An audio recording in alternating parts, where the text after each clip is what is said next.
We'll hop into Sydney now, and Annabel Crabb, who is in the studio there. Annabel? Hello, Chris. Well, what did you make of all of that? Clearly, again, you wouldn't have expected Tony Abbott to do anything but come out with a bare-knuckle attack on the government. He says that Julia Gillard wants to move forward because the past is so littered with failure. Yeah, and he had another bit of a zinger, I think, which is why should the Australian people trust Julia Gillard when even Kevin Rudd was unable to trust her? Now, that'll sting in some quarters. Look, I think that what we can take out of both of those statements is that they were dominated bilaterally by each candidate talking about each other most of the time. We heard a lot from Julia Gillard about what Tony Abbott's trying to hide. We heard a lot from Tony Abbott about what Julia Gillard's trying to hide. I think that Tony Abbott has a point when he says that moving forward is a terribly general sort of statement. I think that both sides of politics here, both leaders that we're seeing confront the people for the first time as leaders, are compromised on a lot of areas of policy. Each of them has changed their minds or changed leaders or changed the vibe from their last election campaign.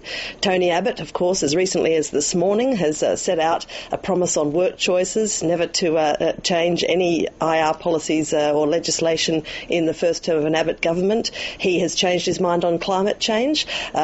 The new Prime Minister, Julia Gillard, has given us a new story on asylum seekers and on border protection. When she was asked in her press conference what she's fixed about the Rudd government's messes in the last 3 weeks, she mentioned asylum seekers, immigration policy and the mining tax up front. No mention of climate change or the issue that was the greatest moral challenge of our generation just 3 years ago. So as you would expect too, a very simple message from Tony Abbott that he will stop any new taxes, debt or boats. So there's not a lot of hard work to be done in working out where he's coming from.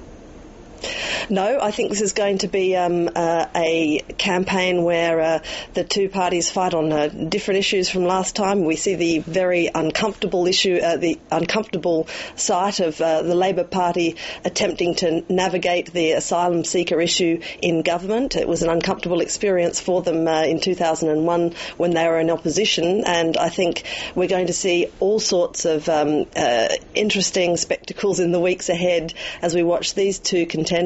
Neither of them has conducted an election campaign before as leader. We've discussed the issues that Tony Abbott had during the last election campaign when he was in a senior portfolio but not in the leadership. I think they were most memorably captured in the package that we saw earlier about that campaign. I think it'll be full of adventure.